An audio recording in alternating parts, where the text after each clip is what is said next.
et même soutien de Dieudonné. Et ils sont nombreux sur le front.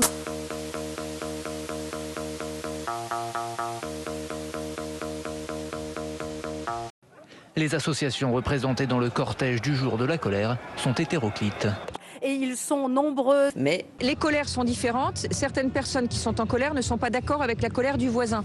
Mais la force et le caractère exceptionnel de cette manifestation, c'est justement de réussir à unir des colères qui sont différentes. Le front des inondations maintenant dans le sud-ouest de la France, 7 départements sont toujours en vigilance orange. En vigilance orange. Et ils sont nombreux dans le Lot-et-Garonne, les Landes, le Gers. Sud-ouest toujours en vigilance orange pour inondation. Encore beaucoup d'agitation.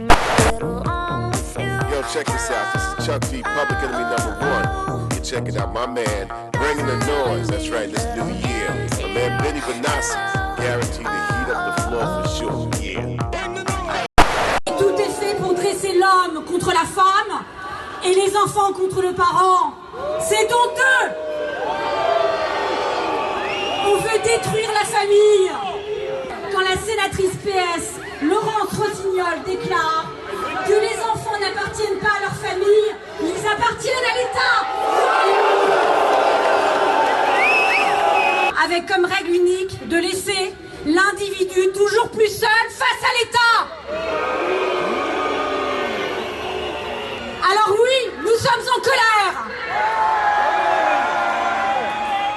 Nous sommes en colère contre Christiane Taubira et ses lois artificielles.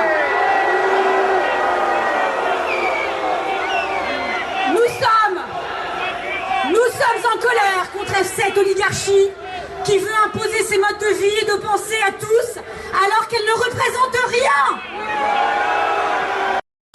Aujourd'hui, nous savons à quel point le ministre de l'Intérieur, Manuel Valls, multiplie les provocations à l'encontre des chrétiens. Nous percevons à quel point Manuel Valls témoigne de son antichristianisme viscéral. Lui qui est ministre des cultes multiplie les provocations, les déclarations intempestives à propos des intégristes catholiques qui seraient de dangereuses menaces pour la République. On l'a entendu également pointer du doigt ceux qui combattent l'avortement. Eh bien, nous sommes là pour dire que nous ne reculons pas. Alors c'est quoi la résistance? La résistance, c'est refuser de céder au totalitarisme fondamentaliste laïque qui est en train de se mettre en place. Ce socialisme laïque, accompagné de l'UMP laïque, qui vient de déposer un projet de loi visant à interdire l'éducation à domicile. Donc on voit bien la collusion des forces laïcistes contre les catholiques. Nous n'y céderons pas. La France catholique, fille aînée de l'Église, doit résister. Nous ne sommes pas prêts à leur confier nos enfants. Vous vous souvenez que Madame Rossignol, la sénatrice socialiste, avait osé dire à la télévision en direct que les enfants désormais appartiennent à l'État, non plus à leur famille. Eh bien tout ça, nous ne l'accepterons pas. My man Benny Benassi, guaranteed to heat up the floor for sure. Yeah.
Donc voilà, c'est un mouvement que j'ai lancé via internet et où de nombreuses personnes ont adhéré, de milieux sociaux différents, d'âges différents, tout simplement pour la liberté d'expression et pour que la France reste un pays libre avec des dirigeants qui travaillent vraiment au service de la France. C'est vrai que nous, notre message, il est clair sur Internet. C'est un rassemblement pacifique. On attend des gens solidaires pour la liberté d'expression en France, des gens qui ont conscience de la société dans laquelle ils vivent et donc qui sont libres de tout engagement vers une association ou une organisation.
Bonjour à tous, bonjour à toutes.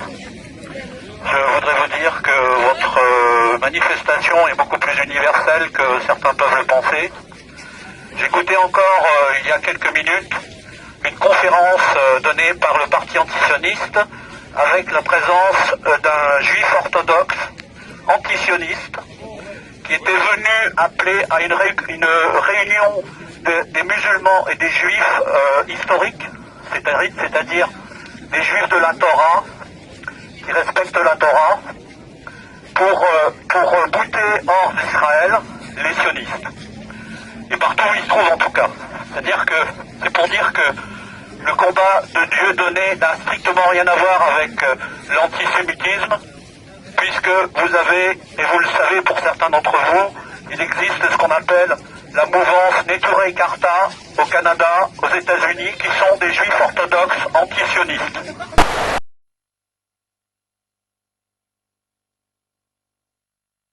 Au moment du décès de Yasser Arafat, 4 rabbins ultra-orthodoxes viennent à Paris se recueillir devant la dépouille du président défunt.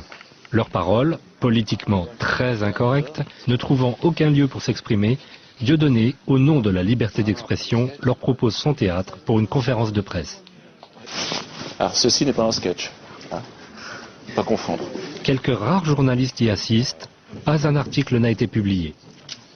Nous avons le plaisir d'accueillir ici 4 rabbins extraordinaires qui représentent le mouvement Neturei Karta, les protecteurs de la cité, qui sont radicalement antisionistes et qui ont tout de suite accepté l'invitation de venir ici dans le théâtre de Dieudonné, parce qu'ils savent que dans le monde entier, on essaye d'empêcher les gens de réfléchir et d'agir selon leur intuition, leur bonté, leur qualité spirituelle, en les accablant sous les accusations d'antisémitisme. Donc même sans connaître Dieudonné, ils étaient persuadés que c'était une accusation infondée. C'est donc la preuve qu'on peut être antisioniste sans être absolument à aucun moment antisémite. Le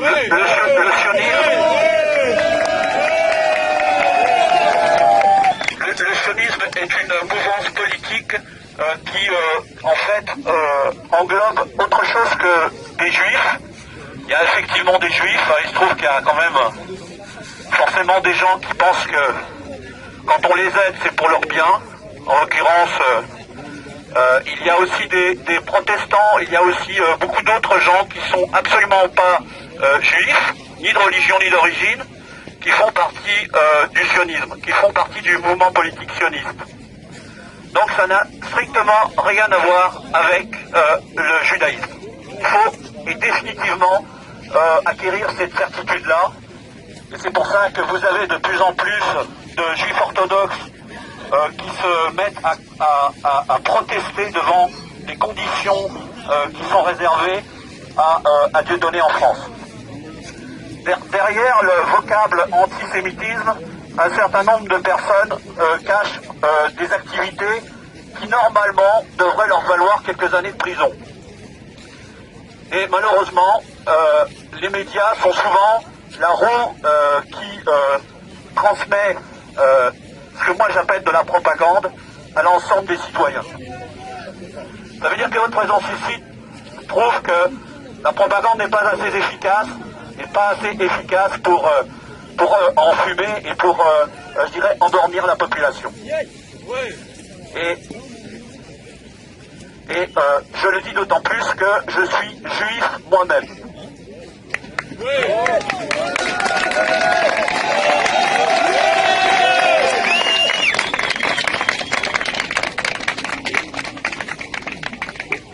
Je vais peut-être vous apprendre quelque chose.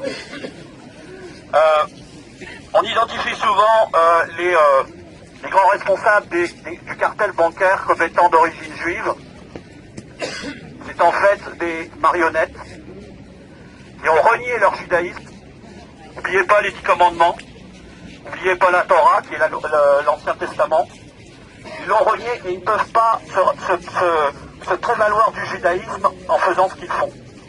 L'usure, comme vous le savez tous, en tout cas pour ceux qui ont un peu de culture religieuse, que ce soit les chrétiens, les musulmans ou les juifs, l'usure est une forme extrême de criminalité. Le système bancaire pratique l'usure, il est dans ce cas totalement opposé aux principes religieux. C'est donc un crime. Ils ne peuvent pas se prévaloir du judaïsme, ni du christianisme, ni de l'islam en pratiquant l'usure. Et notre situation économique en France vient de l'usure. Et vous le savez, la loi du mois de janvier 1973, qui a livré la France aux mains du cartel bancaire, est un exemple d'usure. Notre crise économique, c'est justement un problème d'usure. Mais derrière, et c'est ça que je vais vous apprendre, derrière il y a un groupe d'individus qui sont dans l'ombre, qui ont phagocyté l'Église catholique depuis 450 ans et qui sont les réels maîtres du système bancaire. Je veux parler d'un ordre pseudo-religieux mais parfaitement paramilitaire qui s'appelle l'ordre des Jésuites. Et si vous avez écouté le témoignage d'un ancien cadre de la Banque mondiale qui s'appelle Karen Hutz, elle explique que tout en haut de l'échelle, au-dessus des Rockefeller, il y a l'ordre des Jésuites. Voilà. Si vous avez compris ça, vous avez compris la raison pour laquelle on est dans cette merde.